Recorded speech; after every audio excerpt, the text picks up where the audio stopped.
Hello everyone, this is Anu again, back in Varun's kitchen. Today I am making another Kashmiri dish for you, and this is a very iconic, extremely popular vegetarian dish called Dum Aloo.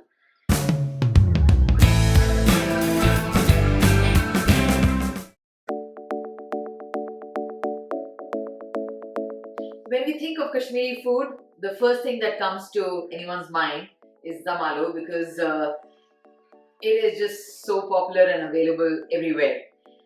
Let's start with taking our pre-boiled potatoes. We have 1 kg of potatoes that we have boiled already. I'm starting my mustard oil for frying. The potatoes, after we boil them, we have to insert a toothpick through and through to create holes in them. If you have a skewer, that's even better. It will go all across in this manner. We have to do this a few times, at least I would say 10 times, because you want the flavor of the gravy to go in completely. I'm going to smoke the oil and then we're going to cool it down, and as soon as it starts smoking, I will put it on medium heat. So our oil is pretty hot now. I have brought the temperature down to medium and I'm going to start putting in our potatoes. Keep turning them in order to get a very uniform color. It is important not to turn them too much because they will break, but we need to keep an eye on them, not let them burn at any point, but the browning has to be perfectly even on all sides. Okay, while our potatoes are frying, I'm going to start making our gravy. I have also taken mustard oil over here and I'm going to heat it. Now, there are two key steps when we are adding our masalas into the gravy.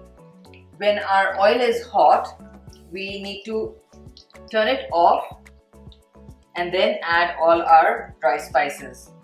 We have bay leaves, cinnamon stick, cardamom, cloves and big elaichi.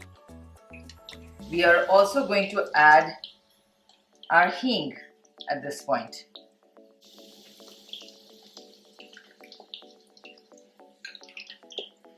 Now, the second most important thing is our oil should not be hot when we put our curd into the oil. So let's bring it off heat while the oil is getting flavored by these dry spices.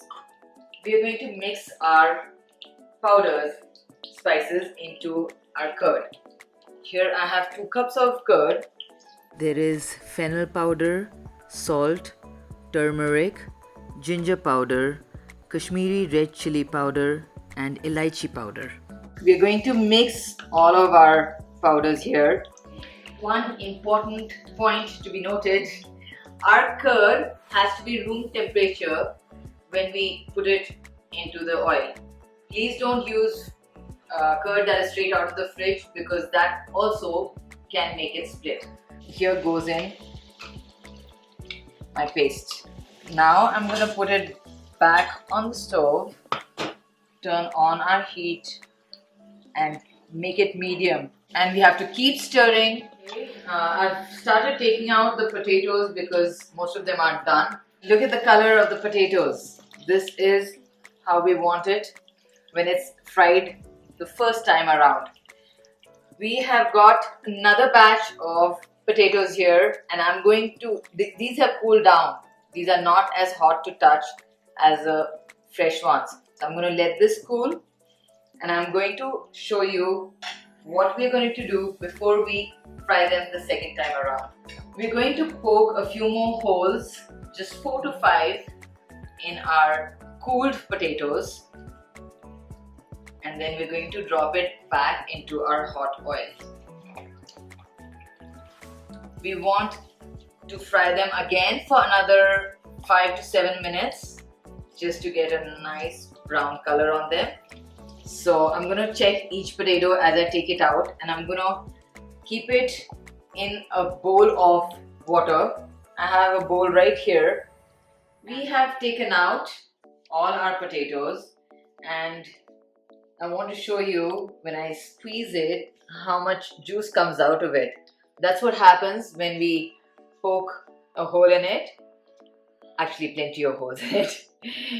We get all this moisture in there, and that is how it is going to absorb the gravy.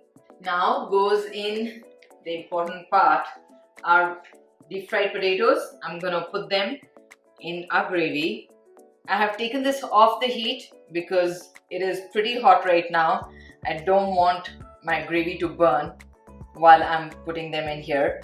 This recipe has come down the generations. My grandmom has taught it to my mom, and my mom has taught it to me, and I'm now teaching this recipe to Amara because I know one day she's gonna make these really yummy dum aloos for me when I'm too old to make them. And you know, this water that we used, this also is going to go in here because it has so much flavor and oil from the frying. So let's put this back on the heat. I'm turning it on and just giving it a gentle toss. I don't want the potatoes to burst, and our water goes in. We're going to bring this to a boil, and then we're going to add a little bit more water depending on how much more gravy we want in here. Can you see our water has started boiling? I think we need a little bit more water in here because we need to get the level up till the brim of the potatoes. This thing has to boil. The gravy and the potatoes have to boil for, I would say, at least 15 to 20 minutes. The longer the better. To tell you the truth, this dish tastes a lot better the following day. I'm going to bring the temperature down so that it is on medium heat, and let's cover it for the next 15-20 minutes. Okay, so our dum aloo has been boiling. It has been 20 minutes and I just turned the gas off.